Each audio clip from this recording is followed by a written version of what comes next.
Okay, welcome to part 1 of chapter 9. We know that up until World War II, the United States went through various phases of being isolationist and non-isolationist. However, since World War II, the United States has been very non-isolationist and has certainly been involved greatly in world trade. January 1, 1948, the United States was part of the initial General Agreement on Tariffs and Trade, that's GATT or GATT, and 25 nations first signed it, but now it's well over 100 nations. And we'll talk way more about GATT in just a minute. Now, a trade barrier is, of course, anything that restricts products to either go out of or come into a country.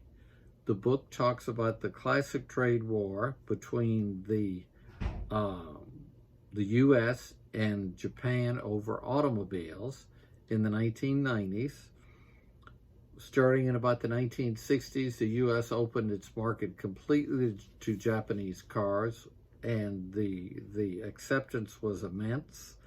However, Japan did not accept U.S. cars, and the United States felt that this was a governmental thought that we just want to keep U.S. cars out of Japan.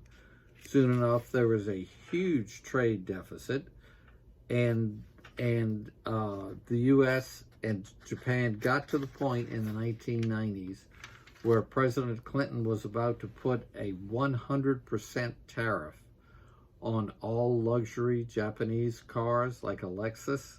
So instead of costing $50,000, it would cost $100,000. And up until midnight before that was to go into effect, they negotiated, finally came to an agreement. When you look at the agreement, however, you wonder what happened, because Japanese cars are still widely bought in the United States, but U.S. cars are very seldom bought in Japan. Well, let's think for a second. Why would a country regulate imports into that country? Let's go through a list of about 9 things here. The country collects revenues. The country wants to protect its domestic industry from competition. Number 3, to retaliate for the other country's tariffs. Number 4, simply as a matter of implementing its foreign policy. Number 5, to implement national monetary policy. 6, to protect national defense. 7, to protect natural resources or the environment. 8, to protect public health. And 9, to protect religious or cultural values. There are tariff barriers and there are non-tariff barriers. Obviously, a tariff barrier to trade is simply saying you have to pay a tariff of X% of the value or X dollars when you import that item into this country. A non-tariff barrier, however, does not involve paying a tariff at the border, and we'll get more into that in just a bit. Obviously, one of the ultimate barriers to trade is an embargo, where citizens of your country cannot trade with another country. Many countries in the 1980s passed laws prohibiting their citizens from trading with South Africa. Another barrier is a quota. A quota is a quantitative restriction on imports. Let's say that the United States says we're going to set a limit on imports from Sri Lanka of $300 million a year. After $300 million, then no more imports. The United States could say we're going to set a limit on 100,000 Pakistani rugs. After 100,000 rugs, no more rugs come in. U.S. trade policy generally does not favor quotas, however.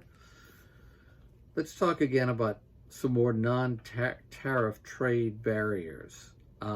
They can be tricky. For example, your country says, oh, we don't have any tariffs for you bringing your products in.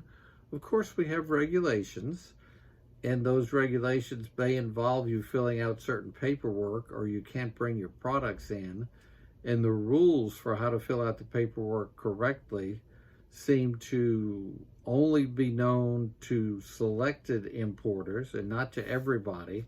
So in effect, even though legally you should be allowed to bring your products in, you never seem to be able to fill out that paperwork correctly. Let's get to the GATT agreement. Again, the General Agreement on Tariffs and Trade. Most nations realize that restricting imports is simply not good for an economy. And the goal of GATT is to lower tariffs across the board by all members of GATT as low as we can make them, and for those non-tariff trade barriers, to convert those very onerous non-tariff trade barriers simply into tariffs, which are much more handleable, let's say. By 1994, GATT was signed by 125 nations. GATT also converted its name and its organization into the World Trade Organization. Again, that's a successor of GATT. It is expected that every GATT member will comply with GATT. And one of the rules of GATT is if you're a GATT member and you grant a trade advantage to another country, then you have to grant the same trade advantage to all the other 100+ countries who are members of GATT. There have been various rounds of GATT negotiations. Again, starting in 1947 was the first round, and we had a 1994 round called the Uruguay round, which may have been the biggest round. GATT and the World Trade Organization now have a dispute settlement process, much more organized and definitive than they were back in 1947. You can look at your book. I think it might be on page 298. There's a chart of how GATT is structured, with a dispute settlement body and so on. And the panel makes various decisions, and the settlement body votes, and there are appeals, and so on and so on. That's it for this tape 1. We'll pick up with tape 2.